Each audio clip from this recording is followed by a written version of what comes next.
ఓం నమో వెంకటేశాయ. పదత్రితయ వర్ణ గుణత్రితయ హరణ గోవింద గోవింద.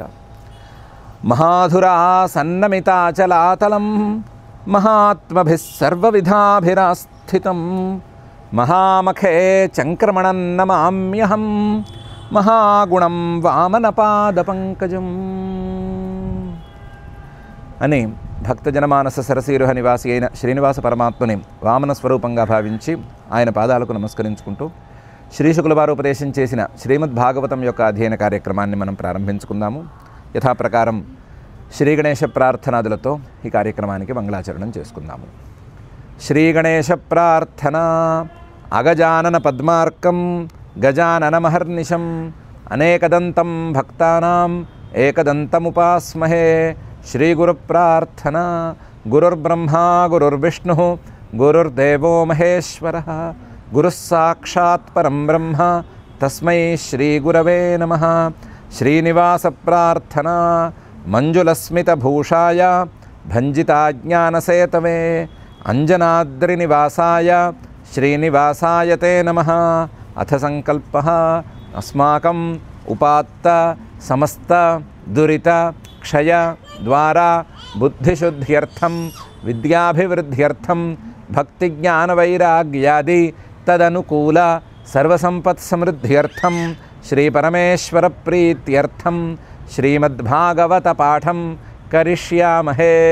అస్య శ్రీమద్భాగవత స్తోత్ర మహామంత్రస్య నారద ఋషి బృహతి ఛందః శ్రీకృష్ణః పరమాత్మా దేవత బ్రహ్మబీజం భక్తిశక్తి జ్ఞానవైరాగ్యే కీలకం. అస్మాకం శ్రీమద్భగవత్ప్రసాదసిద్ధ్యర్థే పాఠే వినియోగः ధ్యానం నారాయణస్య పదయోజనయా రమణ్యాం వ్యాసప్రసూతశుకశౌనకవాక్యగణ్యాం భేదోద్గతప్రచురభీతిభిదానుగుణ్యాం శాబ్దీం గతిం విదత భాగవతం సుపుణ్యాం. శ్రీ గురుభ్యో నమః. బలిచక్రవర్తి గారి యజ్ఞానికి ఈ మాయామానవకుడు వామనుడు ప్రవేశించాడు. బలిచక్రవర్తి గారేమో చక్కగా కాళ్ళు కడిగి నెత్తిన నీళ్లు చల్లుకుని, నిన్ను చూస్తే చాలా సంతోషంగా ఉంది, నువ్వేం కావాలంటే అడుగు, నేను అన్నీ తీరుస్తాను, నువ్వు ఏం అడిగినా సరే ఇచ్చేస్తాను, ఎంతదైనా సరే చేస్తాను అని మాటిచ్చాడు. దాంతో పైన ఈ వామనుడు లేదా వామన రూపంలో వచ్చిన పరమాత్మ ఏ విధంగా రియాక్ట్ అయ్యాడనే విషయాన్ని 19వ అధ్యాయంలో శ్రీశుకుల వారు మొదలుపెట్టి చెప్తున్నారు.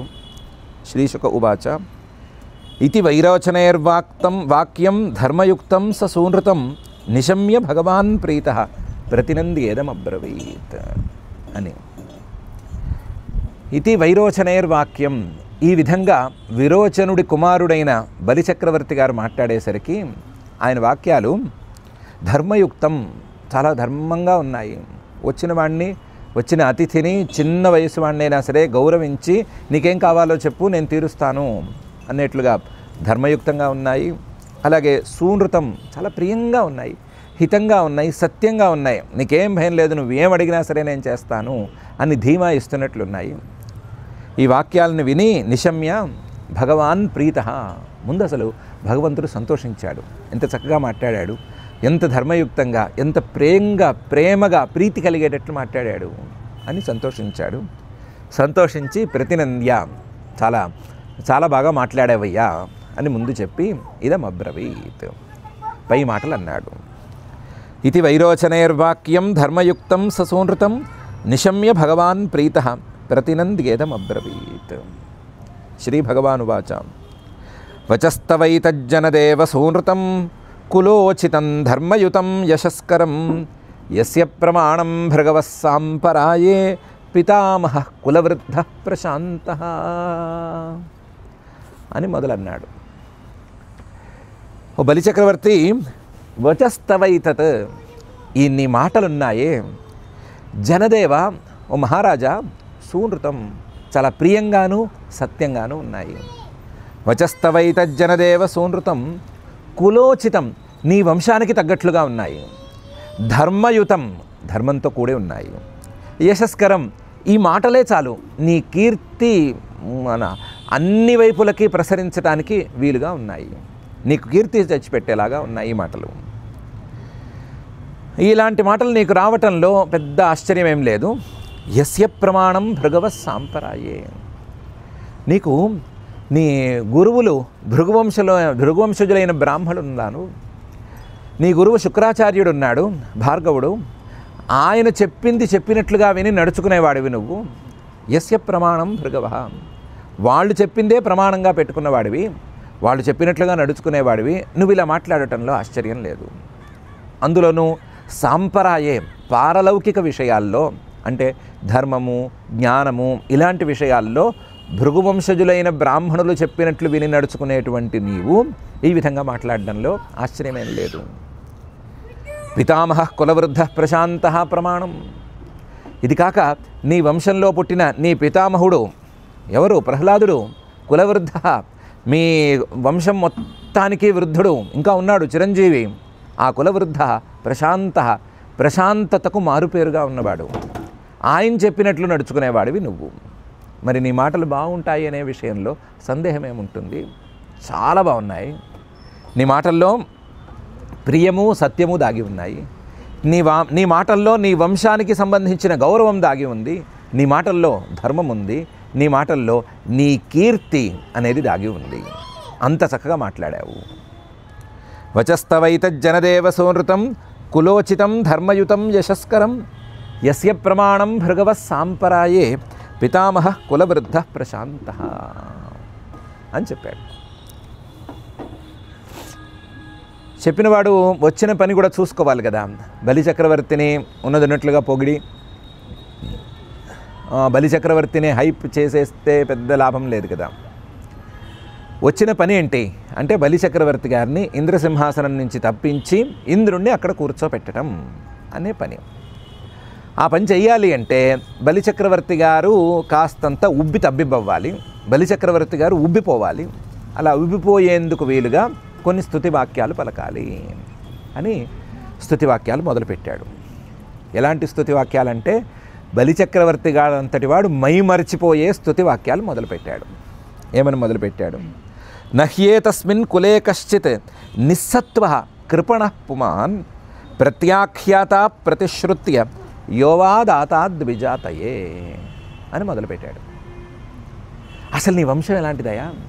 నీ వంశంలో నహ్యేతస్మిన్ కులే కశ్చిత్, నీ వంశంలో ఎవ్వరూ కూడా పైన చెప్పబోయేట్లు లేరు.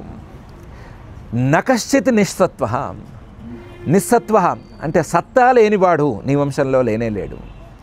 కృపణ అంటే పిసినారివాడు, పిసినిగొట్టువాడు నీ వంశంలో లేనే లేడు. నీ వంశంలోనే సత్తా లేనివాడు, నిస్సత్వ, కృపణ పిసినిగొట్టువాడు లేడు. అలాంటి వంశం నీది. నహ్యేతస్మిన్ కులే కశ్చిత్ నిస్సత్వ కృపణ పుమాన్. నిస్సత్వ అంటే ఎలాంటివాడు? ప్రత్యాఖ్యాత ప్రతిశ్రుత్య. ఏదైనా ఫలానా పని నీకు చేసి పెడతానని కానీ లేకపోతే ఫలానా దాన్ని నీకు ఇస్తానని కానీ మాటిచ్చి ఆ మాటని తప్పేవాడు. ప్రత్యాఖ్యాత అంటే మాట తప్పేవాడు. మాట తప్పడం రెండు రకాలు. ఒకటి చిచి నేను నీకు మాట ఇవ్వలేదు అని చెప్పడం ఒక రకంగా మాట తప్పటం. ఇదంటే మాటనే తిప్పేసేయటం. రెండవ రకమైన మాట తప్పడం ప్రత్యాఖ్యాత. ప్రతిజ్ఞలు చేస్తాము, వాగ్దానాలు చేస్తాము, తీరుస్తామని ఏమన్నా ఉందా, నియమం ఏమన్నా ఉందా, నేను చేసిన ప్రతి వాగ్దానము తీరుస్తానని నేనేమన్నా రాసిపెట్టానా అని అనుకుని ఊరికే కూర్చోవటం, చెయ్యకపోవటం, క్రియాపరంగా ఆ వాగ్దానాన్ని పూర్తి చేయకపోవటం. ఈ లక్షణం కనుక ఉన్నట్లయితే, ఈ రెండు రకాలుగా ఉండేటువంటి లక్షణం ప్రత్యాఖ్యాత ప్రతిశ్రుత్య అనేది కనుక ఉన్నట్లయితే వాడు నిస్సత్వ, సత్తా లేనివాడు. సత్తా లేనివాడే నోటికొచ్చినట్టు వాగ్దానాలు చేసి తర్వాత అని అనుకుని కూర్చుంటాడు. కానీ నీ వంశంలో ఇలాంటి నిస్సత్వుడు ఎప్పుడూ పుట్టలేదు. ప్రతిశ్రుత్య వాగ్దానం చేశారా, చెప్పినట్టు చేయవలసిందే అనే తీరులోనే ఉన్నారు. కృపణ అంటే పిసినిగొట్టువాడు అంటే ఏముంది? అదాత. యోవా అదాత. ఇవ్వనివాడు, అసలు చేతిలోంచి తీయనివాడు, లేదా పిల్లికైనా సరే బిచ్చం ఎత్తనివాడు, బిచ్చం వేయనివాడు, లేకపోతే ఎంగిల్ చేత్తో కాకిని తరమనివాడు. వీడే కదా కృపణ, పిసిని కొట్టువాడు. నీ వంశంలో అలాంటి వాడు లేడు. ఎందుకంటే అదాతాద్విజాతయే, బ్రాహ్మణులకు దానం చేయనివాడు నీ వంశంలో పుట్టలేదు ఇంతవరకు, అలాంటి వంశం నీది అని చెప్పాడు. నహ్యేతస్మిన్ కులే కశ్చిత్ నిస్సత్వ కృపణ పుమాన్ ప్రత్యాఖ్యాత ప్రతిశ్రుత్య యోవాదాతాద్విజాతయే అని. పాపం బలిచక్రవర్తి ఆయన్ని పొగిడినప్పుడు కూడా కాస్తంత సంతోషించి ఊరుకున్నాడు, కానీ వంశాన్నే ఇలా పొగడడం ప్రారంభించేసరికి మెల్లగా ఊరటం మొదలుపెట్టాడు, ఉబ్బుతున్నాడు పాపం. ఆయన ఉబ్బటం చూసిన కొద్దీ ఈయన ఇంకా గాలి ఊదేస్తున్నాడు. ఏమని? నసంతి తీర్థే యుధిచార్థినార్దితా పరాంముఖా ఏ త్వమనస్వినో నృపాః యుష్మత్కులే యద్యశసామలేన ప్రహ్లాద ఉద్భాతి యథోడుపఖే అని. పరమాత్మ బలిచక్రవర్తి గారికి గాలి వేసి ఉబ్బేట్టు చేస్తున్నాడు, కానీ అబద్ధాలు చెప్పడినా, అబద్ధాలు చెప్పకుండా జాగ్రత్తగా ఉబ్బేట్టు చేస్తున్నాడు. నాయనా, నీ వంశంలో, ఓ బలిచక్రవర్తి, నీ వంశంలో నసంతి తీర్థే యుధి నార్థినార్థితాః, నీ వంశంలో వాళ్ళు తీర్థక్షేత్రాలలో అంటే పుణ్యక్షేత్రాలలో ఒక విధంగా ప్రవర్తిస్తారు, యుద్ధంలో మరొక విధంగా ప్రవర్తిస్తారు. తీర్థక్షేత్రాల్లో ఎవరైనా అడిగితే వాళ్ళు అడిగింది ఇచ్చి వాళ్ళని తృప్తిపరచకుండా లేనేలేరు, ఆ రకంగా ప్రవర్తిస్తారు. అదే యుద్ధంలోకి వచ్చేసరికి ఎవరైనా యుద్ధానికి రమ్మంటే వెను తిరిగి వెళ్ళరు, లేదా వెన్ను చూపించరు. అసలు నీ వంశంలో తీర్థక్షేత్రాలలో ఎవరైనా ఏమైనా అడిగితే ఇవ్వని వాళ్ళు లేరు. నీ వంశంలో యుద్ధానికి రమ్మని పిలిస్తే వెన్ను చూపించేవాళ్ళు లేరు. నసంతి తీర్థే యుధిచ అర్థినా అర్థితాః పరాంముఖాః. యుద్ధానికి రావోయ్ అని పిలిస్తే ముందుకు వెళ్ళటమే, దానం చేయండి అని పిలిస్తే ముందుకెళ్ళి చేతిలో ఉన్నది దానం చేసేయటమే, అలాంటి వాళ్ళు. అమనస్వినః నృపాః తవ కులే నసంతి. మనసు లేనివాళ్ళు, మనసు మీద పట్టు లేనివాళ్ళు, మనోనిగ్రహం లేనివాళ్ళు అసలు నీ వంశంలో లేరయ్యా. అమనస్వినో నృపాః నసంతి. ఎందుకంటే నేనేమి అబద్ధాలు చెప్పేవాడిని కాను. కావాలంటే మీ వంశంలో ఉండే వాళ్ళ చరిత్ర మొత్తం తిరగేసుకో. నీ వంశంలో ఉండే ప్రధానుడు ప్రహ్లాదుడు, ఆయన తిరగేసుకో. ఆయన ఏం చేసేసాడు, ఆయన ఏ రకంగా రాజ్యం చేశాడు, ఏ రకంగా యుద్ధాలు చేశాడు, ఏ రకంగా దానాలు చేశాడు, ఇవన్నీ చూసుకో. యుష్మత్కులే యద్ యశసా అమలేన. నీ వంశంలో నిర్మలమైనటువంటి కీర్తితో, మత్సలేని కీర్తితో ప్రహ్లాద ఉద్భాతి. ప్రహ్లాదుడు అందరికంటే గొప్పగా ప్రకాశిస్తున్నాడు. ఎలాగా? యథా ఉడుపః ఖే. నక్షత్రాలలో చంద్రుడు ప్రకాశించినట్లుగా ప్రకాశిస్తున్నాడు. నక్షత్రాలలో ప్రకాశించే చంద్రుడికి కూడా చిన్న మచ్చుంది, కానీ నీ వంశంలో ప్రకాశించే అందరికంటే గొప్పగా ప్రకాశించే ప్రహ్లాదుని మీద చిన్న మచ్చ కూడా లేదు. అమలేన యశసా ప్రహ్లాద ఉద్భాతి. చంద్రుడికి కూడా అంత లేదు, ఉపమానానికే గుణం లేదు. ఉపమేయుడైనటువంటి ప్రహ్లాదుడికే పరమగుణాలన్నీ ఉన్నాయి. అలాంటి వాడు ప్రహ్లాదుడు ఒక్కడు చాలడా నీ వంశం ఎంత గొప్పది అని చెప్పడానికి? అందరూ దాదాపుగా అంతటి వాళ్ళే. ప్రహ్లాదుడు నావాడు కాబట్టి, నాకు సంబంధించిన వాడు కాబట్టి, నాకు ప్రియుడు కాబట్టి ఆయన అందరికంటే గొప్పవాడు, మిగతా వాళ్ళు కూడా గొప్పవాళ్ళు, నువ్వు కూడా అలాంటి వాడివే. నసంతి తీర్థే యుధి చార్థినార్థితాః పరాంగుముఖా ఏ త్వమనస్వినో నృపాః యుష్మత్కులే యద్యశసామలేన ప్రహ్లాద ఉద్భాతి యథోడుపఖే. యతో జాతో హిరణ్యాక్షః చరన్నేక ఇమాం మహీం ప్రతివీరం దిగ్విజయే నావిందత గదాయుధః. ప్రహ్లాదుని ఒక్కడిని అడ్డం పెట్టుకుని మిగతా వాళ్ళని తక్కువ చేస్తున్నానని అనుకునేవు. ఒక్కొక్కళ్ళని గురించి నేను చెప్తాను. నీ వంశంలో నీ పితామహుడికి దాన్ని ఏమంటాడు, తండ్రికి సోదరుడు హిరణ్యాక్షుడు. ఆయన హిరణ్యాక్షః యతో జాతః, ఆ వంశంలోనే కదా పుట్టాడు, నీ వంశంలోనే కదా పుట్టాడు. హిరణ్యాక్షః చరన్నేకః ఇమాం మహీం. ఒక గద చేత్తో పట్టుకుని మొత్తం భూమంతా తిరిగాడు. చరన్నేక ఇమాం మహీం ప్రతివీరం దిగ్విజయే నావిందత. తనకి సమానమైన వీరుడు గదాయుద్ధంలో తనతో పోటీ పడేవాడు కనీసం కాసేపైనా పోటీలో నిలిచేవాడు ఉంటాడా అని ఎదురు చూశాడు. పాపం దిగ్విజయం పూర్తయిందే కానీ, దిగ్విజయ యాత్ర పూర్తయిందే కానీ ప్రతి వీరుడు మాత్రం దొరకలేదు అతనికి. అంతటి మహావీరుడు. యతో జాతో హిరణ్యాక్ష చరన్నేక ఇమాం మహీం ప్రతివీరం దిగ్విజయే నావిందత గదాయుధ. యం వినిర్జిత్య కృచ్ఛ్రేణ విష్ణు క్ష్మోద్ధార ఆగతం నాత్మానం జైనం మేనే తద్వీర్యం భూర్యనుస్మరన్.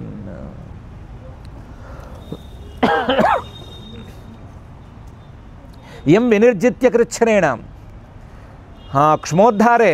ఈ నీ తాతకి తండ్రికి సోదరుడు వయసు నీ ముత్తాత పోని నీ ముత్తాత భూమిని తీసుకెళ్ళి ఎక్కడో ప్రాంతంలో ముంచేస్తే క్ష్మోద్ధారే ఆ భూమిని పైకి తీసుకురావడానికి సాక్షాత్తు శ్రీమన్ మహావిష్ణువు దిగేట్టయ్యా.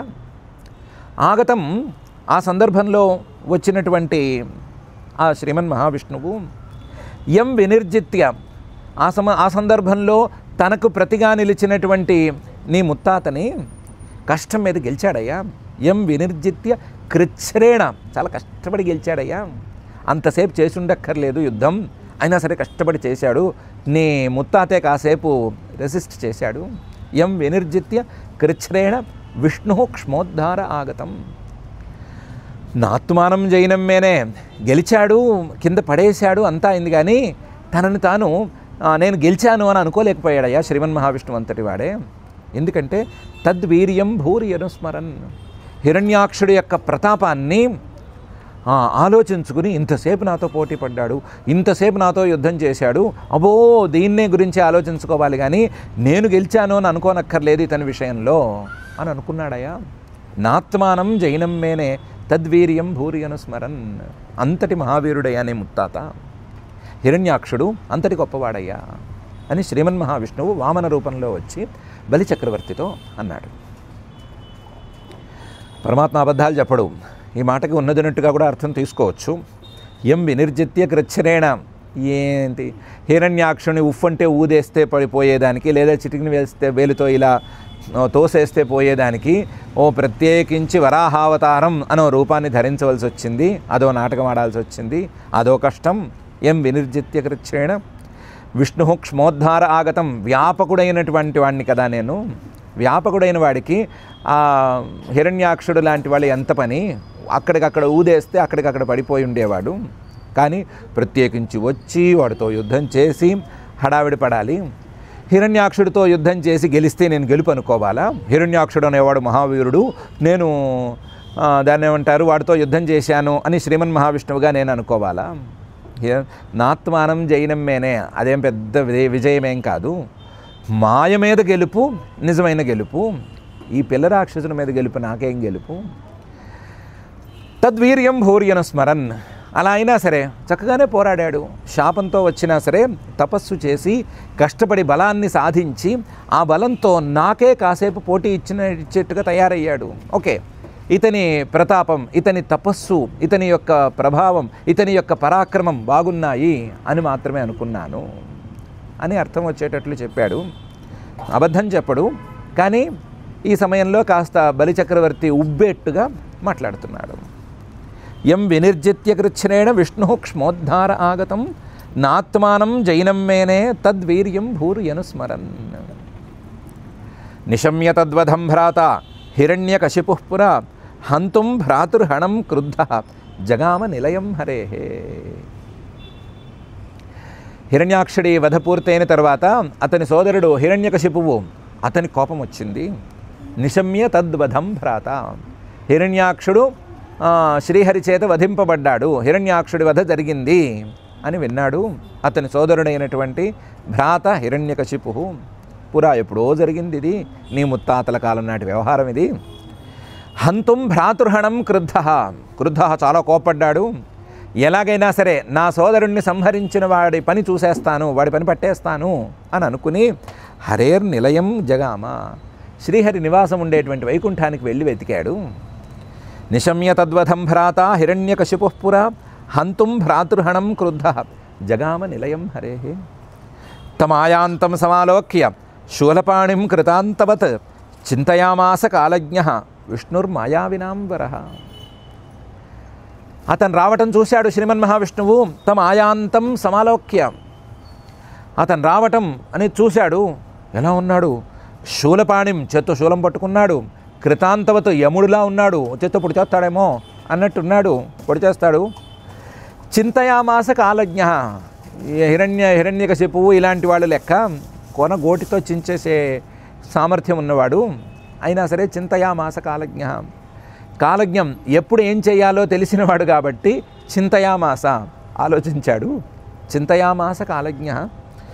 విష్ణు వ్యాపకుడైనటువంటి ఆ పరమాత్మ మాయావినాం వరహ, ఈ మాయలున్న వాళ్ళలో కల్లా మహాశ్రేష్ఠుడు, లేదా మాయని అదుపులో ఉంచుకున్న వాళ్ళలో శ్రేష్ఠుడైన, లేదా మాయావులలో మాయ చేసే వాళ్ళలో శ్రేష్ఠుడు.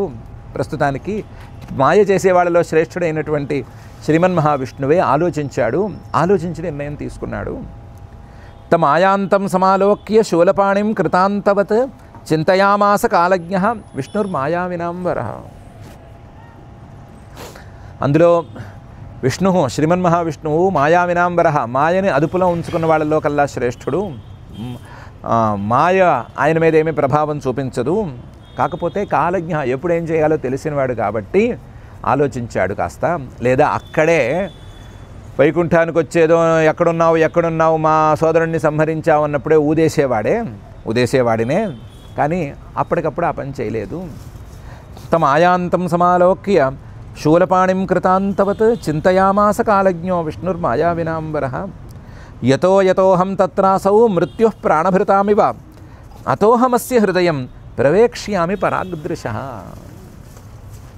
ఆయన ఏం చేశాడంటే, వామనుడి మాటలో శ్రీమన్మహావిష్ణువు ఏం చేశాడు అంటే, యతో యతోహం తత్రాసౌ, నేను ఎక్కడెక్కడికి వెళ్ళినా సరే అక్కడక్కడల్లా ఇతను ఉంటాడు.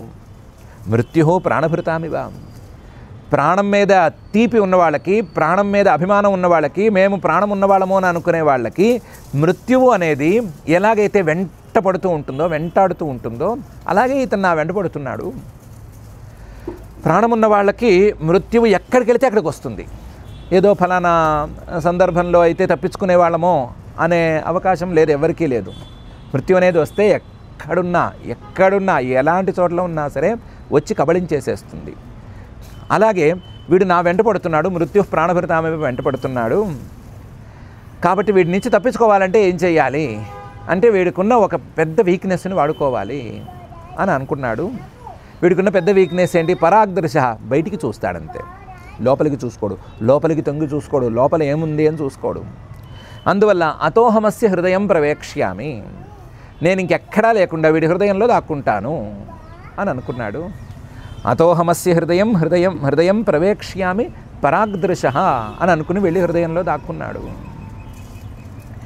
యతో యతోహం తత్రాసౌ మృత్యుః ప్రాణభృతామివ అతోహమస్య హృదయం ప్రవేక్ష్యామి పరాగ్దృశ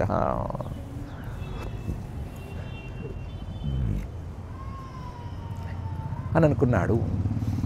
ఇందులో మాట మార్చడానికి ఏమీ లేదు. హిరణ్యకశిపువు లాంటి వాళ్ళందరూ కూడా పరాగ్దృశ, బయటికి చూసేవాళ్ళు, బయట ఉండే విషయాల మీద దృష్టి ఉండేవాళ్ళు. అలాంటి వాళ్ళకి వీక్నెస్ హృదయంలోకి తొంగి చూసుకోలేకపోవటం అనే వీక్నెస్సు. అందువల్ల హృదయంలోకి వెళ్ళి దాక్కుంటే కనిపెట్టలేడు. ఎప్పటికీ హృదయంలోకి తొంగి చూడ్డు, హృదయంలోకి చూసుకోడు, హృదయంలో నేనున్నాడు అని కనిపెట్టలేడు. కాబట్టి నేనున్న చోటు కనిపెట్టలేడు అని అనుకున్నాడు. యతో యతోహం తత్రాసౌ మృత్యుః ప్రాణభృతామివ అతోహమస్య హృదయం ప్రవేక్ష్యామి పరాగ్దృశ. ఏవం సనిశ్చిత్య రిపోశరీరం ఆధావతో నిర్వివిషే సురేంద్ర శ్వాసానిలాంతరహిత సూక్ష్మదేహ తత్ప్రాణరంధ్రేణ వివిఘ్నచేతాః.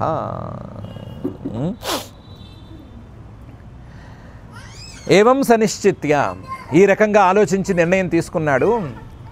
నిర్ణయం తీసుకున్నటువంటి శ్రీహరి రిపోశరీరం, తన శత్రువు అనుకుని వచ్చిన హిరణ్యకశిపువు శరీరంలోకి దూరాడు. ఆ శత్రువు ఆధావత పరిగెత్తుతున్నాడు, పరుగులు పెడుతున్నాడు. ఎటువైపుకి? బయటికి పరిగెత్తుతున్నాడు, బయటంతా వెతుకుతున్నాడు. అలా పరుగులు పెడుతున్నటువంటి రిపువు యొక్క, శత్రువు యొక్క శరీరాన్ని పట్టుకుని అందులోకి ప్రవేశించాడు. నిర్వివిషే, లోపలికి ప్రవేశించాడు.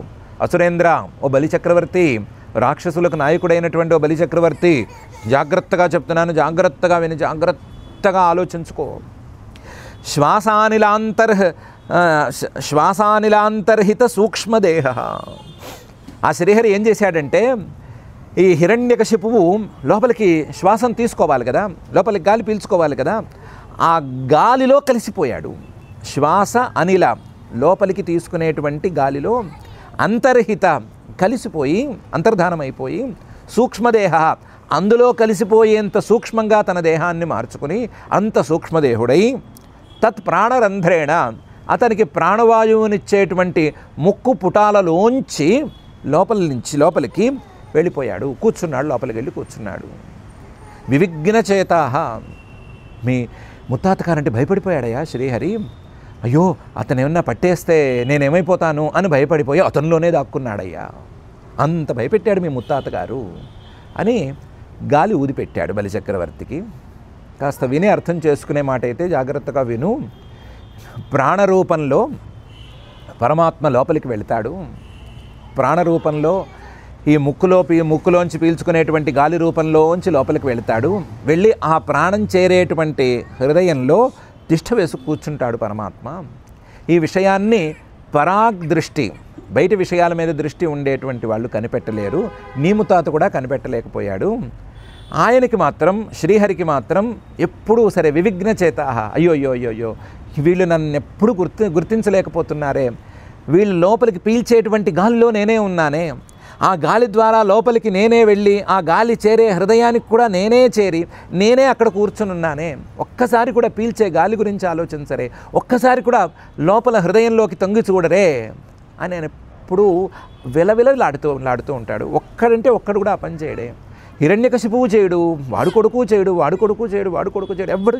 ఎవరు చేయకపోతే నన్ను గుర్తించేదెవరు అని విలవిల్లాడిపోతూ ఉంటాడు అని ఇంకొక అర్థంలో కూడా చెప్పాడు.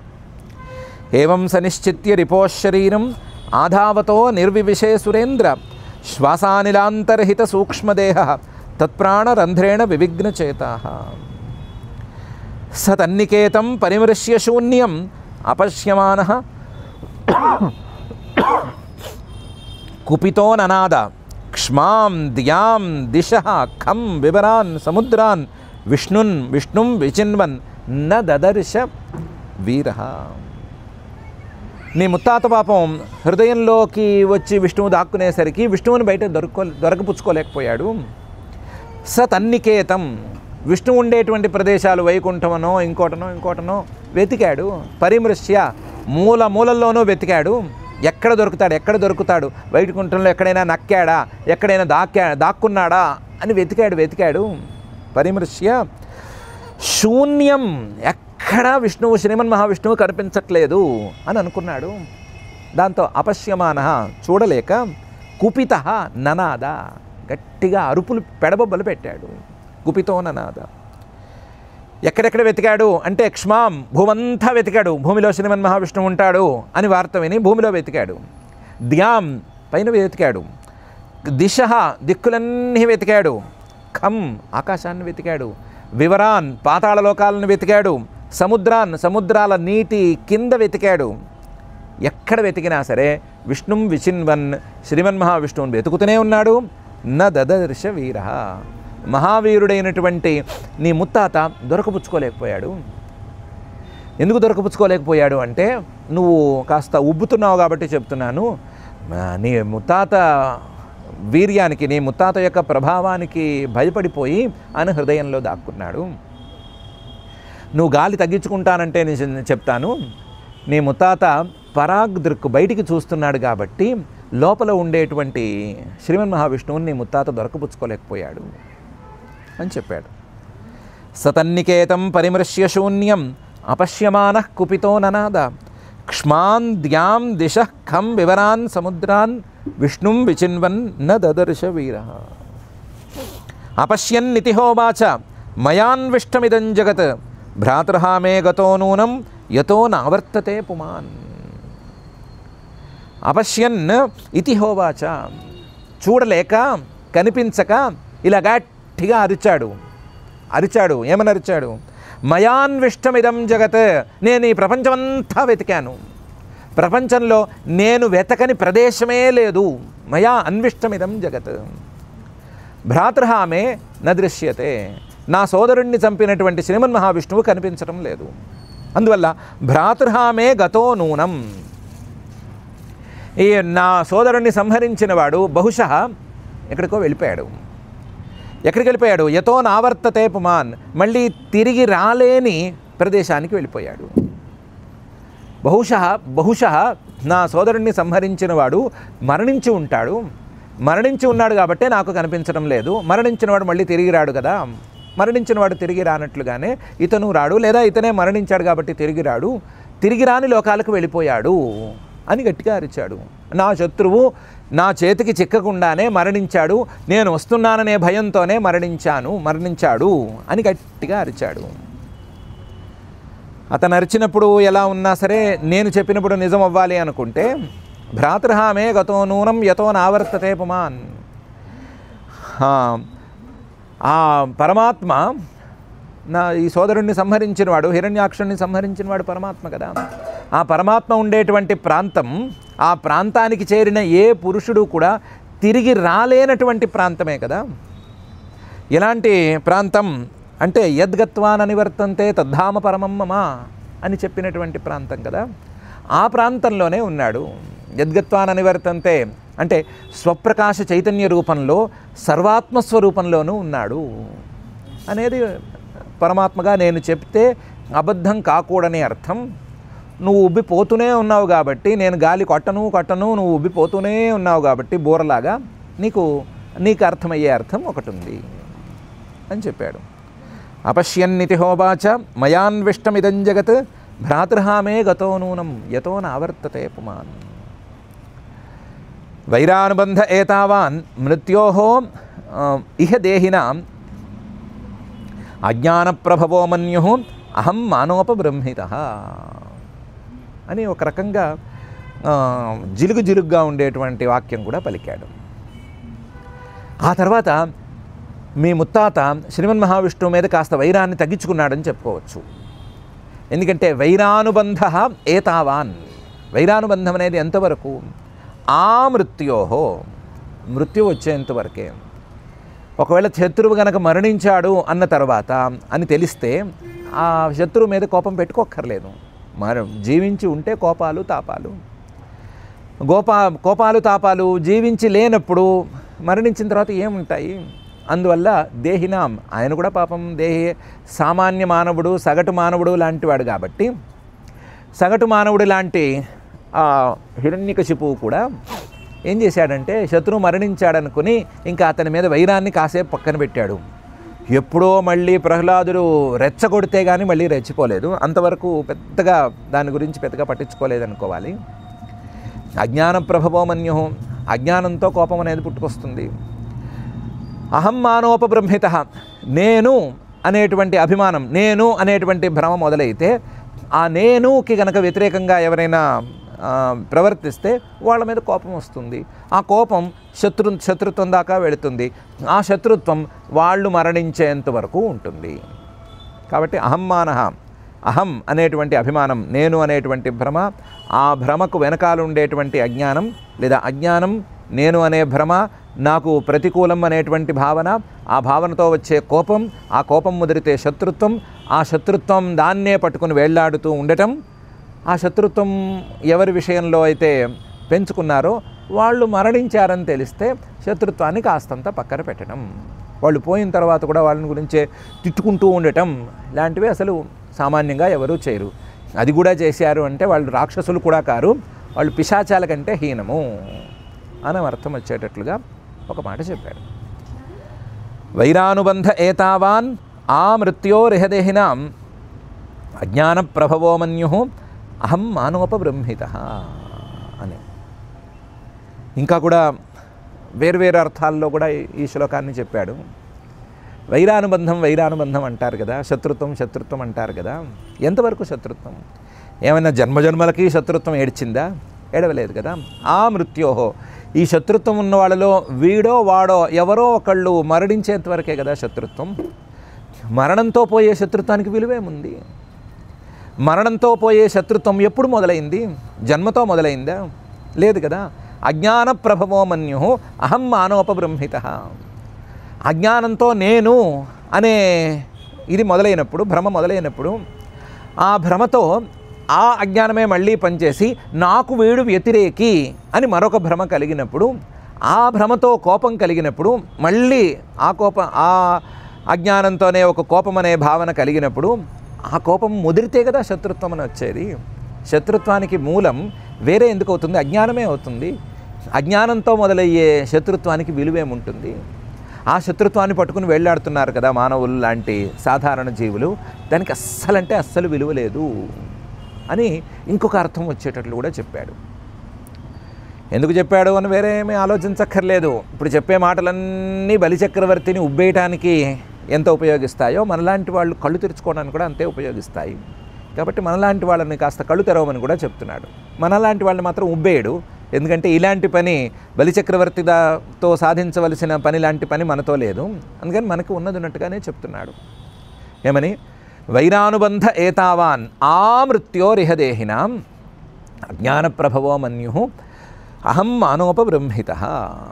నేను అనే భ్రమం బాగా ఉబ్బిన కొద్దీ ఆ అనుకూలత వ్యతిరేకత అనే భావాలు కూడా ఉబ్బుతాయి.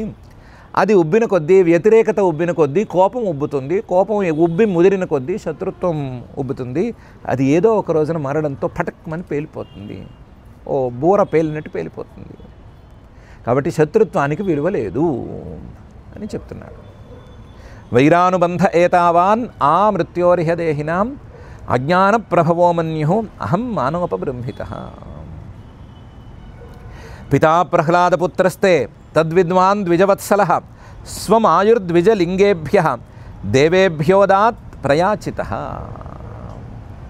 అని కూడా చెప్పాడు. హిరణ్యకశిపువు వధ దీన్ని కట్ చేసేసాడు. హిరణ్యకశిపువు అనేదాన్ని ఇంతటితో ఆపేశాడు. తర్వాత నరసింహావతారంలో వచ్చి గోళ్లతో చించేశాడు అంటే ఒక్కసారి మళ్ళీ గాలి తగ్గిపోతుంది కదా, అందుకని ఆ మాట చెప్పలేదు. తర్వాత ప్రహ్లాదుడిని చాలా అనుగ్రహించాడు శ్రీమన్ మహావిష్ణువు అంటే మళ్ళీ అక్కడ కూడా గాలి తగ్గిపోతుంది. హిరణ్యకశిపువుతో వైరం ఏంటి, ప్రహ్లాదుడితో ఈ సామరస్యం ఏంటి అని అక్కర్లేని ఆలోచన వస్తే మళ్ళీ గాలి తగ్గిపోతుంది. అందుకని అది కూడా కట్ చేసేసి, నీ తాతగారు ఎంత గొప్పవాడయ్యా, ఎంత గొప్పవాడంటే పితా ప్రహ్లాద పుత్రస్తే, నీ తాతగారు కాదు, నీ తాతగారి కొడుకు, నీ తండ్రి విరోచనుడు. తాతగారిని మొత్తం కట్ చేసేసాము. తాతగారి కొడుకు విరోచనుడు ఎంత గొప్పవాడయ్యా. పితా ప్రహ్లాద పుత్రస్తే, ప్రహ్లాదుడు కొడుకు విరోచనుడు. తద్విద్వాన్, ఇవన్నీ అర్థం చేసుకున్నాడు. ఈ శత్రుత్వము ఇవన్నీ ఎంతవరకు ఉంటాయి, ఎంతవరకు ఉండవు, ఇలాంటివన్నీ అర్థం చేసుకున్నాడు. అర్థం చేసుకుని జరిగిన దాన్ని జరగనివ్వాలి అని అనుకున్నాడు. ఏం జరిగితే అది జరగనివ్వాలి, అంతే తప్ప ఎవరిని మనం అడ్డం పెట్టకూడదు అని అనుకున్నాడు. అందువలన ద్విజవత్సలః, బ్రాహ్మణుల మీద చాలా ప్రేమగా ఉండేవాడు. బ్రాహ్మణులు అంటే భూమిదేవులు అని పేరు కదా, వీళ్ళ మీదే మనం వాత్సల్యంతో ఉంటే వీళ్ళకు మూల రూపమైనటువంటి దేవతల మీద అంతకంటే ఎక్కువ వాత్సల్యంగా ఉండాలి కదా అని కూడా అనుకున్నాడు ద్విజవత్సలః. అందువల్ల స్వమాయుర్ద్విజలింగేభ్యః దేవేభ్యోదాత్ ప్రయాచితః, తన ఆయుస్సుని బ్రాహ్మణ రూపంలో వచ్చినటువంటి దేవతలకి ఇచ్చేశాడు. వాళ్ళు అడిగితే ఇచ్చేశాడు. ఏదో ఒక సందర్భంలో దేవదానవ యుద్ధం జరిగితే ఆ దేవదానవ యుద్ధంలో విరోచనుడు కొంచెం ప్రబలంగా ముందుకు దూసుకుపోతుంటే దేవతలు ఏం చేశారంటే బ్రాహ్మణుల వేషంలో వచ్చి విరోచనుడు ముందు నుంచుని విరోచన విరోచన మాకు కావాలయ్యా అని చేతులు చాచి అడిగారు. వచ్చిన వాళ్ళు దేవతలే కానీ బ్రాహ్మణ రూపంలో వచ్చారు. నాకు కనిపించే రూపమే నాకు ప్రధానము, వాళ్ళు నాకు కనిపించని వాళ్ళు ఏ రూపంలో వస్తే నాకేంటి అని అనుకుని వచ్చిన బ్రాహ్మణులకి మీరు ఏది అడిగినా సరే నేను ఇచ్చేస్తానండి అని మాట ఇచ్చాడు ఆయన. ఇస్తే వాళ్ళు అన్నారు, నీ ఆయుస్సు మాకు ఇవ్వవు అని అడిగారు. అడిగితే తీసేసుకోండి అని ఆయుస్సు ఇచ్చేశాడు. దాంతో ఆ దేవదానవ యుద్ధం అక్కడికి సమసిపోయింది. అలా చేశారు దేవతలు. నీ తండ్రి గారు విరోచనుడు అంత గొప్పగా పనిచేశాడు, ఆయుస్సును కూడా ఇచ్చేశాడయ్యా, అంతటి మహాదాత నీ తండ్రి విరోచనుడు అని ఉబ్బేశాడు. పితా ప్రహ్లాదపుత్రస్తే తద్విద్వాన్ ద్విజవత్సలః స్వమాయుర్ద్విజలింగేభ్యః దేవేభ్యోదాత్ ప్రయాచితః అని. ఇందులో చాలా అంశాలున్నాయి. విరోచనుడు, ఆయన యొక్క స్వభావము, ఆయన యొక్క స్వభావాన్ని గురించి ఛాందోగ్యోపనిషత్తులోనూ అక్కడ ఇక్కడ చెప్పింది ఇవన్నీ ముట్టుకోవట్లేదు పరమాత్మ. ఈ చిన్న పురాణ కథను మాత్రమే తీసి మాత్రమే పెట్టి, ఈ అంశాన్ని మాత్రమే పెట్టి, ముందు వెనక ఏం చెప్పకుండా, అందులో ఉండే తత్వాన్ని వాటిని ఏం ప్రస్తావన చేయకుండా, మీ తండ్రి గారు చాలా పెద్ద దాత, ఎంత దాత అంటే ఆయుష్యే ఇచ్చేసేసాడు అని చెప్పి కాస్త ఉబ్బేస్తున్నాడు. భవాన్ ఆచరితాన్ ధర్మాన్ ఆస్థితో గృహమేధిభిః బ్రాహ్మణైః పూర్వజైః శూరైః అన్యైశ్చోద్దామ కీర్తిభిః. నువ్వు కూడా తక్కువడివి కావు భవాన్, నువ్వెంతటి వాడివన్నీ అంటే గృహమేధిభిః ఆస్థితః ఆచరితాన్ ధర్మాన్ ఆస్థితః.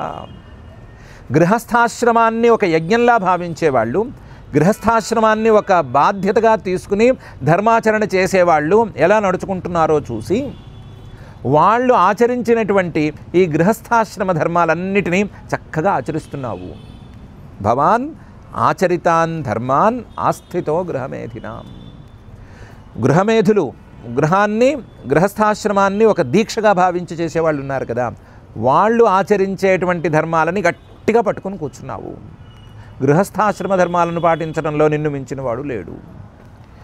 బ్రాహ్మణైః పూర్వజైః, దానికోసం ఎప్పుడైనా గృహస్థాశ్రమ ధర్మాలలో సందేహం వస్తే పూర్వజులైనటువంటి బ్రాహ్మణులు లేదా విద్యావంతులైనటువంటి బ్రాహ్మణులు ఎలా నడుచుకుంటారో అలా నడుచుకోమని చెప్పింది. అలా వాళ్ళు ఎలా నడుచుకుంటే నువ్వు అలా నడుచుకుంటున్నావు. ఏదైనా సందేహం వస్తే పూర్వజైః, నీ తండ్రి తాత ముత్తాతలు వీళ్ళు ఎలా నడుచుకున్నారో అలా నడుచుకోమని శాస్త్రం చెబుతుంది. నువ్వు కూడా అలాగే నడుచుకుంటున్నావు. బ్రాహ్మణైః పూర్వజైః శూరైః, ఎప్పుడైనా వేరే సందేహం వస్తే శూరులు, ఎలాంటి శూరులు?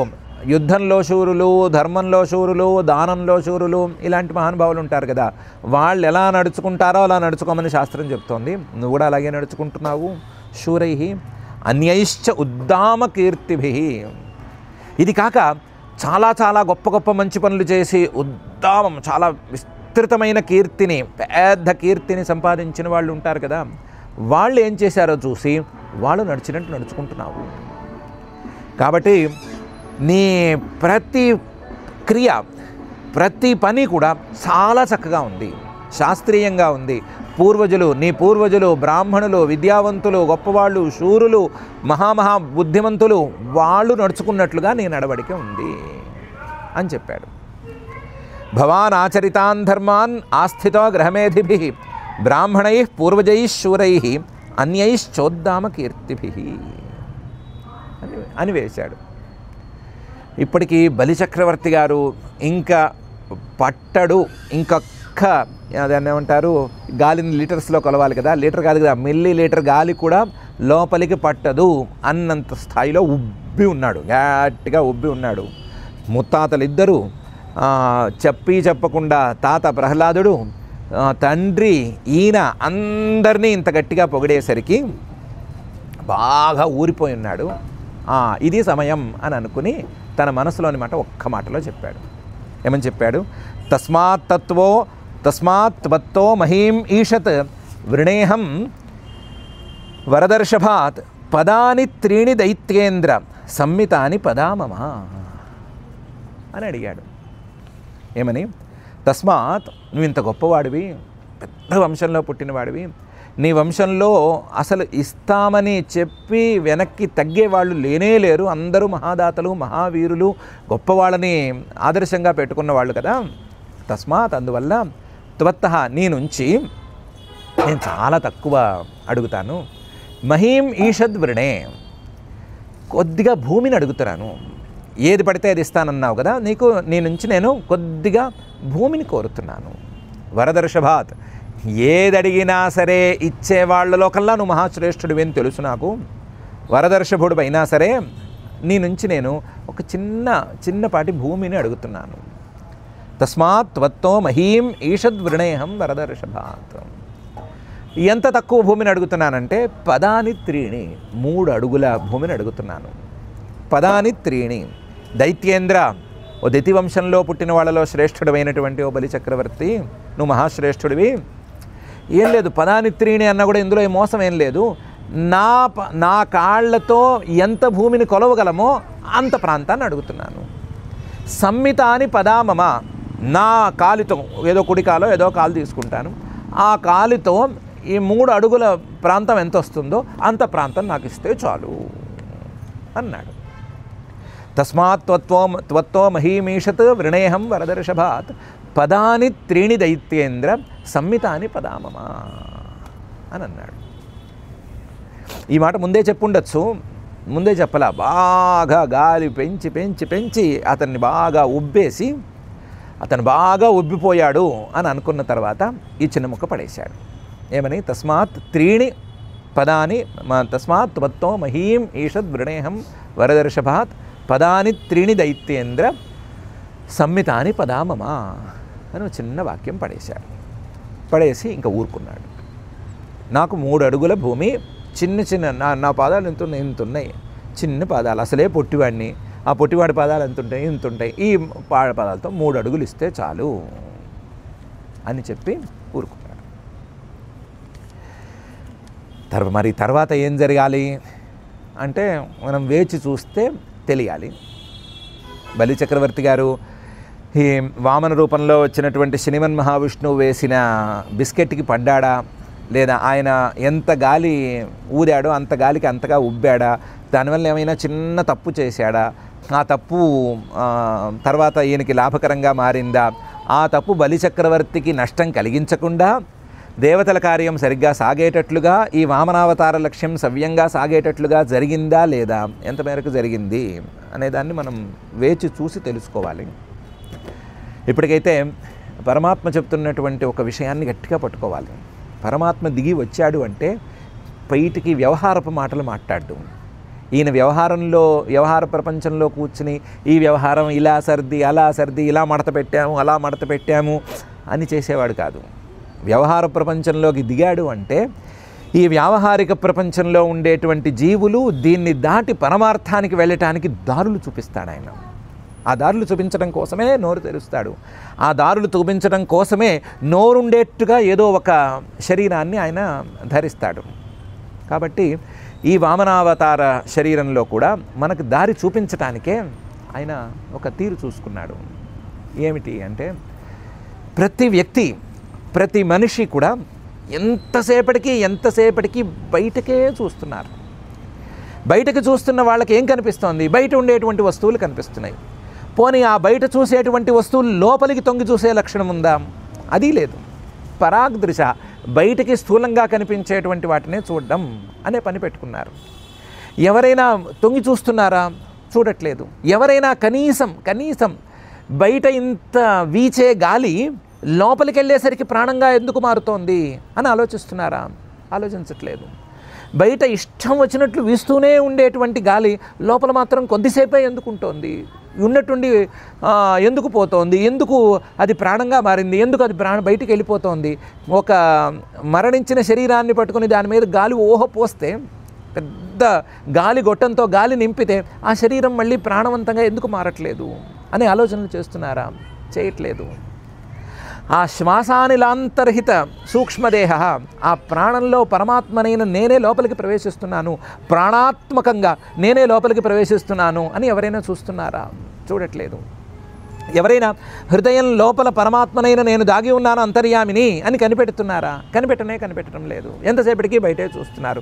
బయట లోపలికి తొంగి చూడరు, లోపలికి తొంగి చూడరు, తమలోకి తొంగి చూడరు, బయటికి తొంగి చూడరు. బయట ఉండేటువంటి వాయువు లోపలికి వస్తే ప్రాణం ఎలా అవుతుందని చూడరు. బయట ఉండే వస్తువులు మనకెందుకు ప్రియంగా ఉంటాయని చూడరు, లోపలికి తొంగి చూడరు. ఎంతసేపటికి నేను అనుకుంటారు. ఆ నేనుకు మూలం చూడరు. ఆ నేనుకి వ్యతిరేకంగా ఉంటే దాని మీద కోపం, శత్రుత్వం. ఆ శత్రుత్వం ఎంతవరకు ఉంటుంది అని తెలియదు. శత్రుత్వం అనే బుడగని పెంచి పెంచి పెంచి పుడకమనేసరికి ఒక రకంగా డిసప్పాయింట్ అవుతారు.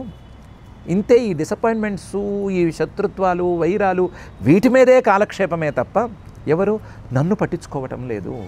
పరమార్థ స్వరూపమైనటువంటి నన్ను, స్వస్వరూపమైనటువంటి నన్ను మాత్రం పట్టించుకోలేకపోతున్నారు అనే విషయాన్నే పరమాత్మ చెప్పడానికి దిగి వచ్చాడు.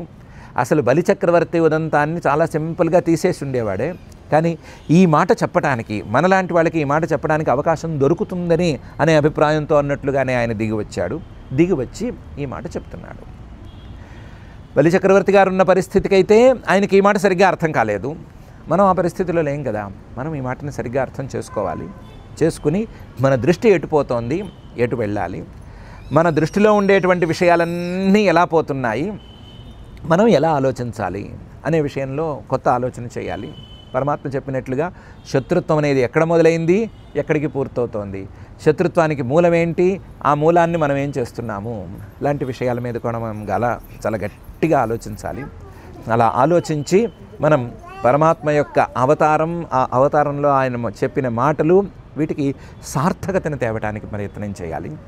అలా మనం మనస్సులలో ఈ భావనలు చేసి మనం శత్రుత్వము లాంటి విషయాలు, అహమ్మమాభిమానము లాంటి విషయాలు, వీటి మీద చాలా గట్టిగా నిర్ణయాలు తీసుకోవాలి అని, ఆ విషయంలో మనకుండేటువంటి అజ్ఞానమంతా పటాపంచలైపోవాలని ఆ భక్తజన మానస సరసీరుహ నివాసి అయినటువంటి అంతర్యామి అయినటువంటి పరమాత్మనే, శ్రీనివాస పరమాత్మనే గట్టిగా మనం ప్రార్థించుకుందాము. ఈ రోజుకి మనం పారాయణ కార్యక్రమాన్ని చేసుకోవద్దు. పారాయణ కార్యక్రమాన్ని రేపటికి వాయిదా వేసుకుందాము. క్షమాప్రార్థనాదులను పలికి ఈ కార్యక్రమాన్ని ఇంతటితో పూర్తి చేసుకుందాము. అథ క్షమా ప్రార్థన కాయేన వాచా మనసేంద్రియైర్వా బుద్ధ్యాత్మనా వా ప్రకృతే స్వభావాత్ కరోమి యద్యత్ సకలం పరస్మై నారాయణాయేతి సమర్పయామి. అథ లోకక్షేమ ప్రార్థనా సర్వే భవంతు సుఖినః సర్వే సంతు నిరామయాః సర్వే భద్రాణి పశ్యంతు మా కశ్చిద్ దుఃఖభాగ్ భవేత్. అథ మంగళం శ్రియః కాంతాయ కళ్యాణ నిధయే నిధయేర్థినాం శ్రీవేంకటనివాసాయ శ్రీనివాసాయ మంగళం.